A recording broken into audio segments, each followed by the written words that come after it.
guys, if you like the content that we deliver to you on a daily basis to help you out with your business, do us a favor and share this with your sphere of influence on your social media sites, an email, or even in a conversation with a realtor or lender. It helps us out a lot. Now on with the show. I just had a conversation with a real estate agent, a full-time and exclusive real estate agent, meaning they don't do nothing but sell real estate. He was just contacted by a wholesale lender, a real big wholesale lender, I'd venture to say, a wholesale lender that you send probably quite a few of your deals to. He was solicited to become a loan officer, not just to be a loan officer, but to act in the capacity as the loan officer and realtor on all future transactions. This wholesale lender said that they'd take 75 basis points off the top and the realtor could pick their own compensation. They were even willing to fly him back out to their headquarters so they could train him up. Now here's the question, and it's bigger than what I just shared with you. If it's happening to a realtor, it's probably happening to a whole bunch of realtors. The truth is, with volume way down and with so many publicly traded lenders trying to meet their revenue projections, this is probably going to be a trend that a whole bunch of wholesale lenders and even independent mortgage banking lenders are going to follow. Remember, publicly traded companies have a fiduciary, not to you, the loan officer, as much as they might say so.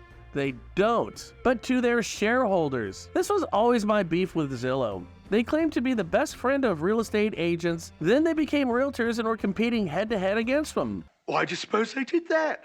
Well, because they're a publicly traded company, they have a board, and that board is legally beholden to the shareholders. Legally beholden to make as much money as humanly possible, and if that means competing head-to-head with real estate agents, then that's what they're going to do. So, question, is that not the same thing for publicly traded mortgage companies? The truth is, if the lender you choose to use goes after your real estate agents, they're going straight to the source of your income. Now, of course, the lenders need the realtors to agree to work exclusively with that one wholesale company whose business they solicited, because that's the only way that these wholesale companies or this wholesale company can maximize their profits. Sound familiar? And by flying them out there, the deal is, as a realtor acting in the capacity as a loan officer, it's gonna be messy, at least for a while. So what do you do about this? Well, I'd think pick and choose your lenders carefully and see if this is their new strategy for our very uncommon times. But more so, loan officers can flip this whole thing around if you chose to. Rather than a realtor becoming a loan officer, why not a loan officer just become a realtor? If that's the direction the horse wants to go, sometimes that's just how we ride it, isn't it? I mean, your income would increase, presumably, and so would your workload because you'd be showing houses. But the bigger question is, what's the better option for consumers? Is it a loan officer who's a realtor or a realtor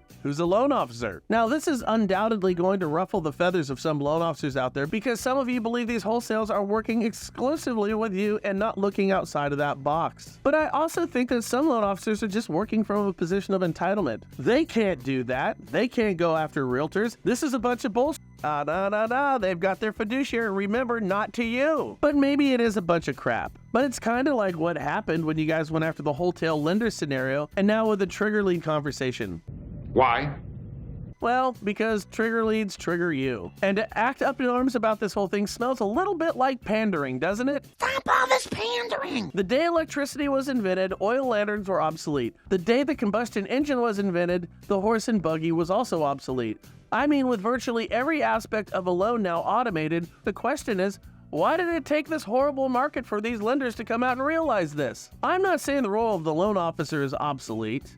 I am saying that there are forces working against you trying to make that a reality. And some of those folks, you're financing right now with where you're placing your loans. The question is, what are you going to do about it? If this goes the way that realtors and Zillow went, the answer is probably nothing, at least for many of you, and that's fine. Just know what and why you're doing what you do. If it makes sense to stay the course, then stay the course and do that. But if you don't want to compete for the attention of real estate agents, I don't know, maybe this whole thing deserves a second look because chances are you're going to hear a hell of a lot more of it in the future than we already are. This is a heads up for you, and I hope it helps.